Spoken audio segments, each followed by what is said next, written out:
Basically, these states don't want people under the age of 18 changing their gender for the rest of their life. They don't want that. That's not a right to be able to do that. Well, they shouldn't have that right. Why? Because they're minors? Well, yeah, I mean... If somebody was 25 and wanted to do it, okay, good luck, bye. But if you're 12 or 14 or even 16 or 17, you could be easily persuaded. Is this as simple? Whether you feel like you're a boy or a girl or feminine, or maybe you're just gay. I mean, what happened to gay? I feel like gay people should be offended by this. Women should be offended by this. Men should be offended by this. All of us out here, and I guess I just offended people by saying women and men. I'm not even sure at this point.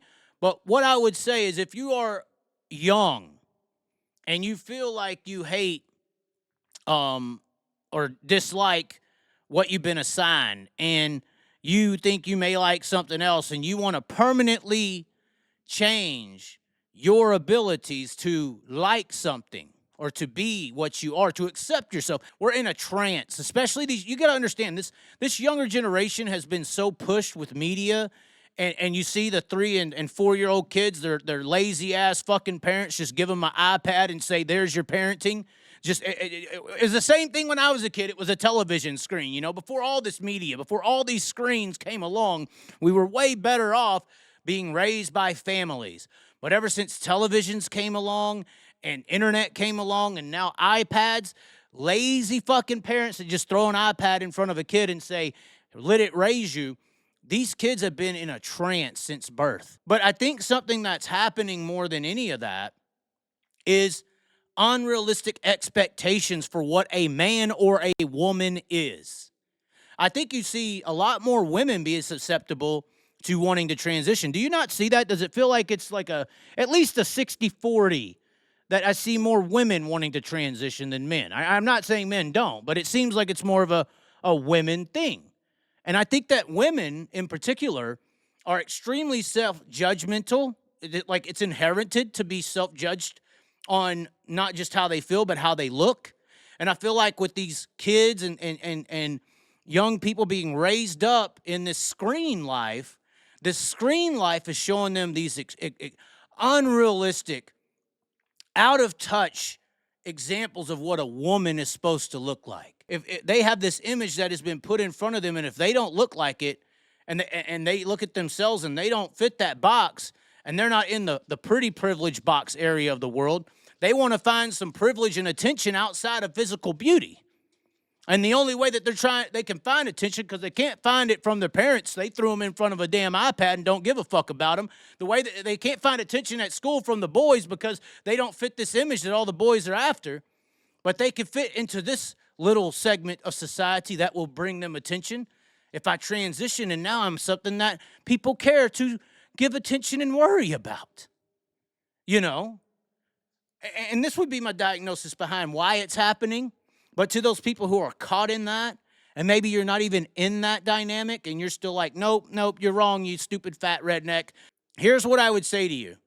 I remember when I was a kid, 8, 9, 10, 12 years old, I hated fucking onions. Hated them.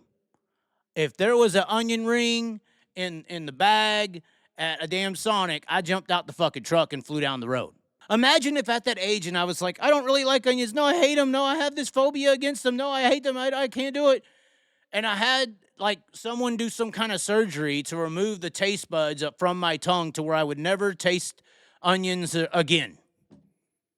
I would have destroyed this entire life, because that was only a few years as an adolescent. I grew out of that. It's been 20 years into adulthood or into post-puberty, which is what they're trying to do here, stop puberty from happening. I would have ruined my entire life of enjoyment for what I naturally would have ended up liking, even though my adolescent mind was telling me that I don't. You know, so there's so many things that I think these kids need to learn, grow, and develop and have. In a certain way, we're supposed to raise the kids. The kids aren't supposed to raise us, and we're supposed to utilize our wisdom and knowledge to be able to properly do that. But, yeah, as far as kids doing it, anybody out there cheering or parading for a 8-year-old or 9 or 10-year-old boy or girl to literally change their fucking body for your avocative pleasure is disgusting. That's like next level disgusting. Your victory should be worth more than that. I mean, come on. I mean, that's just disgusting. I know the people in the comment sections are, oh, God. Chaz is a silly goose. They're already saying it. I can't believe they're saying it. Look at them. Brain rot from TikTok, right? Y'all, yeah, but you didn't mention the kicker. The taxpayer flips the bill. That's the other deal. They want the taxpayer. Just kidding, I agree. You better agree. Anybody with a logical sense of mind agrees. If either of my kids came out as trans, my pronouns would be who, where. Yeah. There's a fucking parent. That's what a parent's supposed to do. Provide guidance, not to be a friend, not to be a cuddler, not to provide excuses. You're supposed to hold your kid to a certain standard or the world will teach them. The world will teach them how to act if you don't. Or the world will convince them to do crazy shit like what's happening outside right now.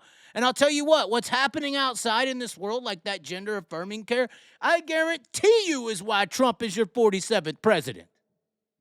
I guarantee. Is that not wrong to say, Sean? No, it's not.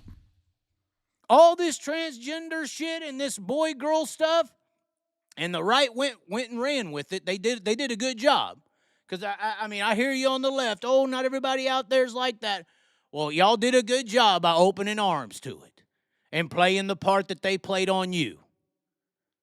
And I'm almost willing to guarantee Trump is your 47th president because of issues we're talking about right now.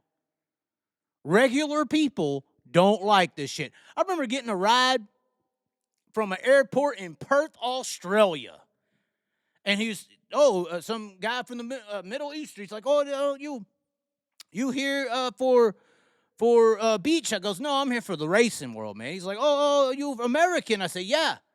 He said, oh, American politics, I like watching those, but the only one that I don't appreciate at all is, you try to tell my kid how to be or what he boy, girl. No, my kid, you teach him how to teach. You don't tell him what boy, girl he should be, I mean, this is I've talked to people from multiple disciples of countries across this world, and none of them fucking agree with this shit. We're the only one publicizing it. We're the only one. Yeah, we're proud that we want little boys and girls to alter their entire fucking lives. And schools and teachers are supporting it. Are you fucking kidding me? You know what? You need to sit these fucking kids down and be a parent, be a teacher, being a fucking adult. And for these fucking adults out there marching and praying and cheering for that little boy or girl to change their entire fucking life, these are grown adults who never got their ass whooped. They never had any fucking parents, the ones out there hooting and hollering. These are the people who got coddled. They're the ones who was set in front of a TV screen and told to watch a movie. They never got taught. These are grown children out there cheering for that shit. Luckily, it ain't all of us.